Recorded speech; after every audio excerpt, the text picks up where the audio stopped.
Hi there, welcome to this week's Ask Amy. Today we're going to talk about something that we throw around as a term, familiar term, and that is low-hanging fruit. You've even heard us at the Brady Group talk a lot about low-hanging fruit. And, low-hanging fruit can be a good thing or a bad thing. God created low-hanging fruit um, to make it easy for animals who can't reach the top of the trees to get that low-hanging fruit. It's the more ripe or attractive fruit that we see that's just right there in front of us, that's so easy to get to. But we can't see the fruit that's way up at the top of the tree. Doesn't mean it's not good fruit. It just means it's going to take a little bit more effort. Maybe we'll have to go get a tall ladder or some special tool or something to get up there to obtain that fruit that's higher up in the tree. And so, that's just a term from nature that is kind of turned into something that we use in business, in all other elements or, facets of things that we do. But as we talk about it in the dental practice, low-hanging fruit may be those patients who are referrals that come in wanting the same thing that their friend or family member had. A low-hanging fruit might be somebody who calls you up on the telephone and says, I saw your ad for Invisalign and I want to do that as soon as I can. Low-hanging fruit appears to be one way, but I will tell you there is a lot of potential in those patients who maybe don't appear to be low-hanging fruit, if you will. But what happens is we just don't take the time or the effort or are willing to get uncomfortable enough to figure it out. And so, the interesting thing that I hear often is, well, we've kind of restored all of our patients, and so we're relying on the existing patients that come in to have new diagnosis and new production. Well, what's interesting about that is almost in the same breath, I'm asked the question, what should we be saying when we call pending treatment? Or, how do we follow up? And so really what's happening is, yes, we have restored and taken care of all of the low-hanging fruit. That's been done. But what is really being asked is now how do we take care of those patients or have the opportunity to do the treatment that is not low-hanging fruit? And so that's my kind of conversation today. We really haven't gotten to the next level of communication. It's just been surface level. We've just gone through the motions. We don't understand what that patient's true motivation is. They may be saying things like, oh, I need to think about it, or I will get back to you. I need to check my schedule, or I need to talk to my spouse. And while some of those reasons, if you will, are certainly valid, oftentimes that's just the patient telling you, you missed the mark. This isn't really important to me. I don't have any value for this. It's not hurting. And that's an indicator that really what we've done is not built the plan upon their goals and motivation at all, but rather we've reverted back to the treatment plan, come up with solution and convince them or educate them as to why they should do something about it. And so again, we've talked so much. I've talked with a lot of you on Skype about the relational equity account and earning the right to give a solution. We need to make enough deposits in order for us to be in a position or for us to have an adequate relational equity balance with the patient to be able to ask for a commitment or even give a solution, period.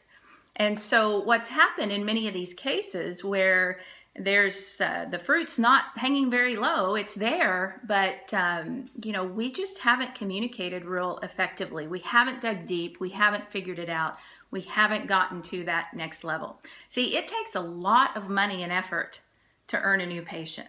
Okay, those of you that are marketing, those of you that are paying money, regardless of how you're trying to bring patients in, maybe it's through optimization of your website or remarketing or doing some things online, or maybe you're even doing some paper advertising or radio or newspaper or whatever that happens to be. You're making a huge investment in that.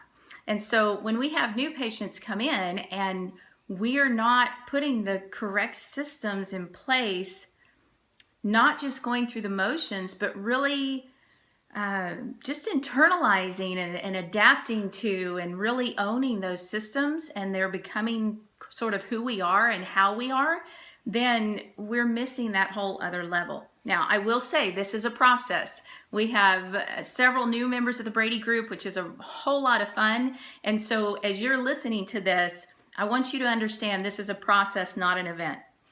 Those that have been with the Brady Group are going to tell you, wow, we're still working on this, and it's been 6 years. Yes, it's much better, and we can't imagine going back, but it's still easy to revert back to the old ways. The uncomfortableness, the things like asking questions, overcoming objections, or even welcoming objections, the things like asking for referrals, those take a little bit of confidence and gumption and things that we don't always want to have every single day. And for some doctors, it's a whole lot easier to write a check and have somebody else do those things. But I'm here to tell you, if you will learn to adapt those things to yourself and be okay with getting uncomfortable, be okay with digging deep, be okay with having genuine conversations and relationships, instead of just going, through the motions, asking a few open-ended questions, I promise you, not only will you be more successful, but it will be a lot more fulfilling. My daughter's a runner, and she has been running at all different levels. She's was running for Dallas Baptist University. That's where she's a freshman as a nursing major. She's had a foot injury. She had surgery. She's probably going to have another surgery, so she's not running right now. But one of the things that she realized early on is, this is a totally different thing, and when she started training, her coach sent her a summer training schedule, and they were accountable for that. They had to be in contact via text with their coach every day. Every week they had a phone call conversation about their training. They were held accountable. When they reported for summer camp before classes started, it was the hardest time of her life. She sent me a picture. She was doing laundry one day in the dorm, and she sent me a picture with her feet propped up, and I said, "What on earth is wrong with your feet?" She said, "Mom, they're purple." I said, "Why are they purple?" Well, it might have something to do with the fact that I've run 35 miles in the last 2 days. And so it's something she never imagined she could do. In high school, she would have never, that's incomprehensible. It's just unbelievable. Is it hard? Oh yeah, absolutely. In fact, that's why she's physically dealing with some issues right now. But it came to mind as I was listening to a story about a man named Jesse Itzler. He's an entrepreneur. He's an author. The book that he wrote, I have not read it yet. I'd love to, but it's The 31 Days I Spent with the Navy SEAL or something like that. I totally botched that title, I believe, but you could probably Google Jesse Itzler and find out all about it. But what happened is he was at one of those crazy races where people run 100 miles, okay? And that's just unbelievable to me. But they run 100 miles. And Jesse actually happened to be running that 100 as a relay. It spanned over a 24-hour period. It's not like they, ran it all just at one time. They stopped and ate and took breaks and things like that. But next to him was this guy, this huge guy that was running the race by himself. He was like 260, 270 pounds and, just a huge guy, not your typical running physique. And he was running this 100 miles by himself. And so anyhow, they get to the end of the race and Jesse notices, first of all, he's just running one leg of a relay. And so as he's at the finish line and he sees this guy come by or, finish, what they discovered as this guy finished is he had several broken bones in his feet, because of his weight or I don't know. I mean, obviously he was physically fit enough to do this, but had several broken bones in his feet. He was close to dehydration, close to kidney failure because of the dehydration and what his body had gone through in running 100 miles in this time period. And, Jesse was he was speechless. He just couldn't believe it. And so, knew the guy's name. And after he got home, he Googled this guy and found out that he was a Navy SEAL, found out all of these things about him. And Jesse was at a point in his life where he was doing very, very well. He was very successful. He has sold a couple of businesses. He's married. He has this beautiful 18-month-old child. Things are just wonderful in his life. But he said, yeah, things are good, but I haven't grown. I haven't grown or improved in a long time. And it's time to do that.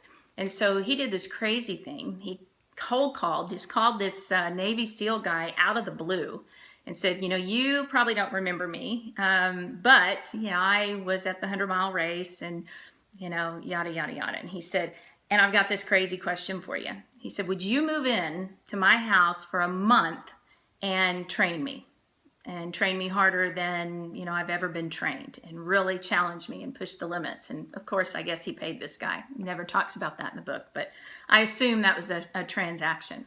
So the Navy SEAL agrees. He's crazy. He figures Jesse's crazy too, and why not? So he moves in with them. And the very first day, they're in the gym, and he has Jesse doing pull-ups. He said, I want you to do as many pull-ups as you can do. And so Jesse, that's where you hang onto the bar. And I don't even think I could do one. I don't have the upper body or arm strength. But I think he gets out like 10. And then the Navy SEAL guy says, okay, great. Now I want you to do some more. Do as many more as you can. And he struggled and he struggled and he struggled, and he did like 3 more. And the Navy SEAL said, okay, well, we're going to do 100 before we leave. And however long that takes you, but we are going to do 100 before we leave. And Jesse's like, oh my gosh, I don't know. I don't think I can do that. I don't have it in me. He's just already dying. And he said, well, that's fine. I'll just sit here and hang out. But, we're going to get 100 done before we finish up today. So long story short, Jesse actually gets the 100 done. It takes a while. They're there a couple of more hours, but he actually gets the 100 done. And what the Navy SEAL shared with him, he said, physiologically, our brains shut down at about 40% of our capacity.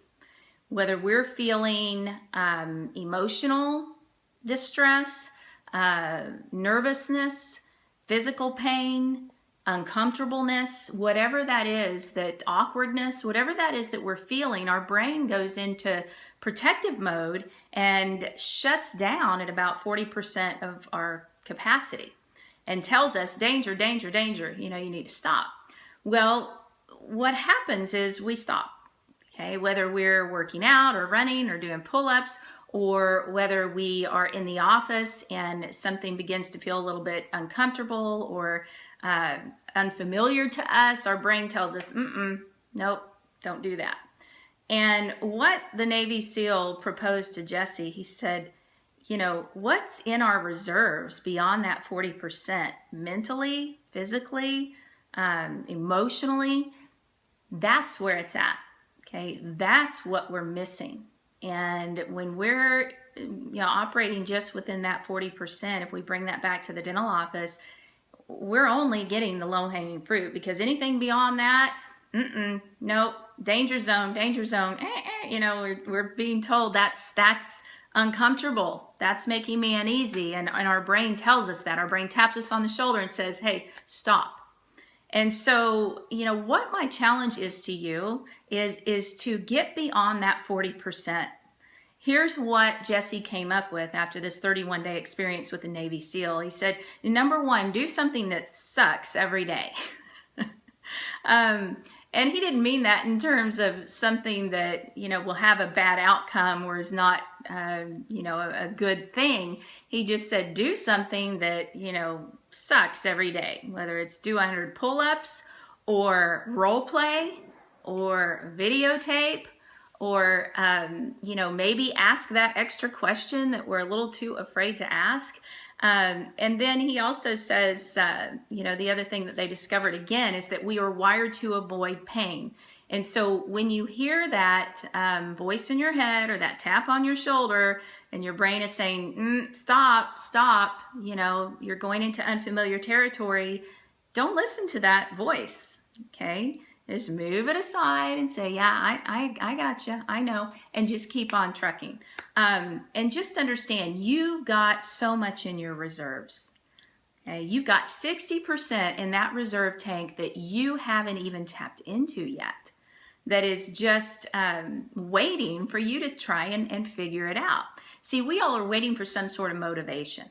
Okay, getting back to my daughter who's the runner, she had a favorite coach in high school who motivated her constantly. He was wild. He was just crazy. He would, at the cross country meets,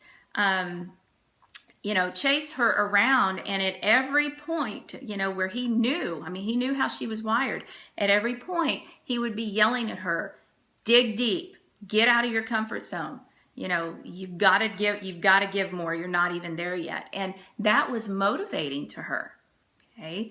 Well, when he wasn't there, she didn't have that motivation, and she didn't do nearly as well. And she said, well, I need Coach Howell here. I do so much better when Coach Howell is here. I said, you can't rely on that. Okay, you cannot rely on external motivation. Just like you guys can't rely on other, team members to motivate you and tell you, hey, it's let's get going here. You can do it. That's not going to happen. It's what we call mental toughness, where you have the ability to motivate yourself because you're not allowing yourself to listen to that voice in your head that says, if you go a little bit further, that's going to be really uncomfortable. It's mental toughness is what you have control over. You don't have control over motivation. You certainly can feed things into your brain that are positive and reinforce those positive thoughts, and I would encourage that. But you can't rely on others around you to motivate you. Okay, you can't rely on the way you feel in the morning. Gee, I feel motivated, or gosh, I'm just not feeling it today. And so whatever that happens to be for you, just that intrinsic mental toughness, however you need to develop that, without relying on other people on your team, your family, whoever that happens to be, to motivate you, do that. Come up with your own intrinsic motivation. Here's my question, and I went a little longer today than I had planned, and so I hope it was worth your while. I believe it was. But what limitations have you placed on yourself because you're just operating within that 40%? You haven't gone beyond that 40%. You've given up because the motivation isn't there. Nobody else on the team seems very excited about this, so why should I? What is it that you haven't accomplished, that you haven't done, that you're holding back on because you haven't given it everything that you've got beyond that 40%? Okay, maybe it's the low-hanging fruit. We talked about that, but maybe it's something totally different. And so my hope is that you'll kind of have a personal inventory and ask yourselves, what might that be? What am I holding back? I appreciate you guys taking time to listen to a little bit longer Ask Amy this week, but it's something that has really been on my mind and my heart, and I wanted to share that with you. I'd be interested in your thoughts. Shoot me a note back, or maybe you've had an experience with this, and I would love to know more about what's going on. I also would love to know down the road about how you're digging deep. What are some things that you're doing that are, in fact, making a difference beyond that 40%? That's all I've got for today, and I will plan on seeing you next time.